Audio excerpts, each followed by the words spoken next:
บសួរអូនឈ្មោះណានវ៉ាន់ឌីអាយុ7ឆ្នាំរៀនបងប្អូននៅថ្នាក់ទី2រៀននៅសាលាភាសាអង់គ្លេសហេថ្ងៃនេះក្រុមអូនមកអានឲ្យស្ដាប់សូមស្ដាប់ដូចតទៅរឿងនេះពីពណ៌រៀនអំពីសាកលដ៏មួយដែលមានចារឹកលោភលន់ខ្លាំងមិនចេះឆ្កត់ឆ្កល់នឹងអ្វីដែលខ្លួនមាននៅថ្ងៃមួយដោយសារតែភាពឃ្លានខ្លាំងវាបានដើររកចំណៃគ្រប់ទៅទីរហូតប្រទះខឹកកានជើមួយដែលពោពេញទៅដល់គ្រាប់ពោឈួយល្អមានក្លិនឈួយគោះហើយចង់ស៊ីទោះបីកានជើនោះមើលទៅគ្មានផ្លូវចូលងាយស្រួលក៏ដល់សัตว์កណ្ដុរបានប្រឹងប្រែងស្វែងរករហូតឃើញប្រហាមតូចមួយហើយលូនចូលដោយការលំបាកនៅពេលចូលទៅក្នុងកន្ត្រកកញ្ជើវាដីសាក់បាយរីករាយយ៉ាងខ្លាំងហើយវាចាប់ដើមស៊ីពោតដោយមិនបងអង្គយូរពេលឡើយវាស៊ីដោយមិនក៏ពិចារណាបានវិញទោះបីជាស្អែកក៏ហើយក៏នៅតែស៊ីទៀតព្រោះចិត្តវាលោភលន់ធ្វើឲ្យវាចង់ស៊ីបានទទួលបានអ្វីឲ្យច្រើនជាងគេជាបន្តបន្ទាប់ពួកវាឡើងជាប៉ោងធំរហូតបានមិនអាចនួនចេញតាមប្រហោងតូចដែលវាចូលមកបានវិញនៅពេល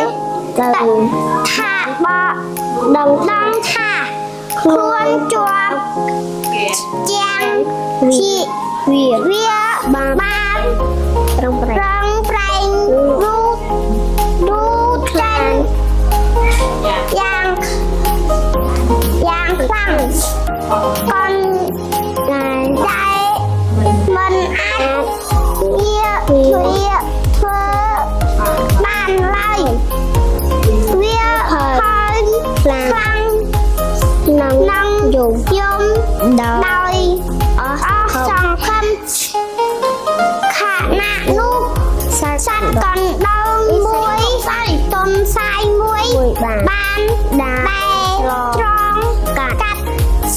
ហើយបានប្រាប់វាថាមូលហេតុដែលវាចេញមិនរួចមិនមែនដោយសារប្រហោងដូចទេប៉ុន្តែមកពីការស៊ីច្រើនពេលរហូតពោះធំទុនសាយបានណែនាំឲ្យវារងចាំរហូតពោះស្រក់ទើបអាចចេញបានវិញទោះបីបានទទួលដំបូងមានល្អក៏ដោយកណ្ដាលមិនអាចគ្រប់គ្រងចិត្តលោកលំរបស់ខ្លួនបានឡើយនៅពេលឃើញពោតម្ដងទៀតវាក៏ភ្លេចទុកបានទាំងអស់ហើយបន្តស៊ីរហូតពោះបោជាថ្មីជាអកុសលខណៈពេលវាកំពុងរីករាយនឹងអាហារនោះម្ចាស់ផ្ទះបានមកដល់នឹងឆ្មាដែលទៅជាមួយក៏បានឃើញកណ្ដុរនៅក្នុងកញ្ជើញហើយចាប់វាធ្វើជាចំណីបាត់ទៅរឿងនេះបង្ហាញយ៉ាងច្បាស់ថាការលួចហួសប្រមាណនឹងការមិនចេះអត់ធ្មត់មិនត្រឹមតែមិននាំមកផ្លូវសុភមង្គលទេបន្ថែមតែនាំឲ្យបានបងឱកាសអនាគត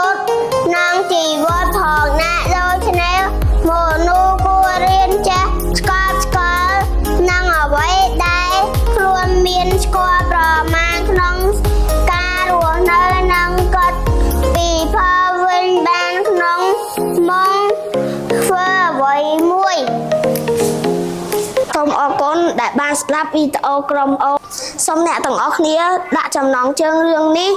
អរគុណជំរាបលាបាយបាយ